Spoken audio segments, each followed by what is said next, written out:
नमस्कार, मैं साक्षी भारद्वाज और मेरी सहपाठी साक्षी गुप्ता आज आपको कुछ विशेष जानकारी देने आए हैं। आज हम आपको माता पिता बनने की तैयारी, इम्यूनाइजेशन शेड्यूल यानी कि टीकाकरण कार्यक्रम और नवजात शिशु की देखभाल कैसे करें इसके बारे में बताएंगे। तो शुरू करते हैं माता पिता बनने की तैयारी से। जैसा कि आप सभी जानते हैं, माता पिता बनना किसी के भी जीवन का एक बहुत ही महत्वपूर्ण पड़ाव है।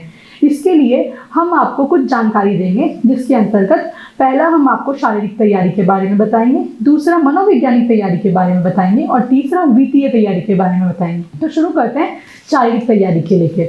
शारीरिक तैयारी में हम यह ज्ञान देते हैं कि माता को सबसे पहले प्रजनन अंग जो भी इस्तेमाल होने वाले हैं उसकी जांच अवश्य करानी है। माता को हम यह भी सलाह देते हैं कि वह अपने पूरे शरीर की जांच अवश्य कराए।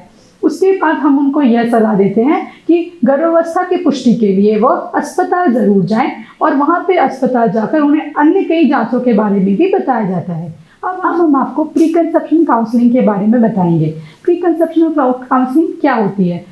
गर्भावस्था से पूर्व दी जाने वाली सलाह को हम प्री कंसेप्शनल काउंसलिंग कहते हैं। इसमें हम माँ को यह बताते हैं कि उन्हें टीटी के इंजेक्शंस लगते हैं और फॉलिक एसिड सप्लीमेंटेशन के बारे में बताते हैं। अब आइए जानते हैं टीटी के इंजेक्शंस हमें कैसे लगते हैं। टीटी की इंजेक्शंस हमें 2 बार लगती हैं, जिसका पहला डोज 16 से 24वें सप्ताह के बीच और उसका दूसरा डोज उसके 6 सप्ताह बाद लगाया जाता है। फॉलिक एसिड सप्लीमेंटेशन के लिए गर्भावस्था से 4 महीने पूर्व से लेकर के गर्भावस्था के 12वें सप्ताह तक आपको फॉलिक एसिड के टैबलेट्स खाने की सलाह दी जाती है। अब हम आपको मनोवैज्ञानिक तैयारी के बारे में बताएंगे। मनोवैज्ञानिक तैयारी में जैसा कि आप सभी जानते हैं, जब भी कोई कपल पहली बार माता पिता बनता है तो उनके मन में कई प्रश्न और सवाल होते हैं और कई प्रकार की चिंताएं भी होती हैं। इसमें हम उनको बच्चे को लेकर के सकारात्मक सोच रखने की सलाह देते हैं और इसमें उनके परिवार को यह सलाह देते हैं कि वह इसमें उनका पूर्णतः सहयोग करे ताकि आगे आने वाले बच्चे के लालन पोषण में कोई भी दिक्कत ना आए।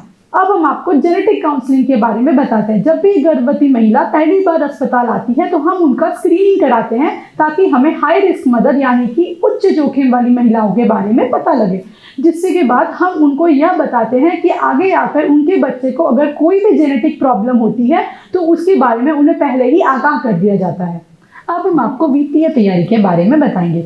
इसमें हम माता पिता को जो यह बताते हैं कि बच्चा होने से पूर्व उन्हें अपने पैसे बचाने चाहिए ताकि आगे जाकर उनके लालन पालन में कोई भी तकलीफ ना आए। तो चलिए अब हम जानते हैं कि बच्चों को बीमारियों से कैसे बचाया जा सकता है। बच्चे को बीमारी से बचाने में सबसे बड़ा सहयोग होता है प्रतिरक्षण का। प्रतिरक्षण यानी बच्चे को रोग प्रतिरोधक क्षमता प्रदान करना, बीमारियों से लड़ने की। इसकी शुरुआत गर्भ से ही हो जाती है। उसके पश्चात जब बच्चे का जन्म होता है तब हम माँ को सहयोग करते हैं कि वो बच्चे को अपना दूध पिलाए, जिससे बच्चे को रोग प्रतिरोधक क्षमता मिलती है। इसके बाद आता है टीकाकरण कार्यक्रम। राष्ट्रीय टीकाकरण कार्यक्रम के अनुसार जन्म पर BCG, हेपेटाइटिस B और OPV की एक खुराक दी जाती है। 6 हफ्ते पर यानी कि 1.5 महीने पर पेंटा, OPV, रोटा, PCV, FIPV की एक खुराक दी जाती है। 10 हफ्ते पर रोटा, OPV और पेंटा की खुराकें दी जाती है। 14 हफ्ते पर पेंटा, रोटा, OPV, PCV और FIPV की खुराक दी जाती है। उसके बाद 9 महीने पर खसरा का टीका, JE का और विटामिन A का टीका दिया जाता है। 16 से 24 महीने पर TPT का प्रथम बूस्टर डोज, OPV का बूस्टर डोज, खसरा का दूसरा टीका, JE का दूसरा टीका और विटामिन A की दूसरी खुराक दी जाती है। 5 से 6 साल पर DPT का दूसरा बूस्टर डोज दिया जाता है। धन्यवाद।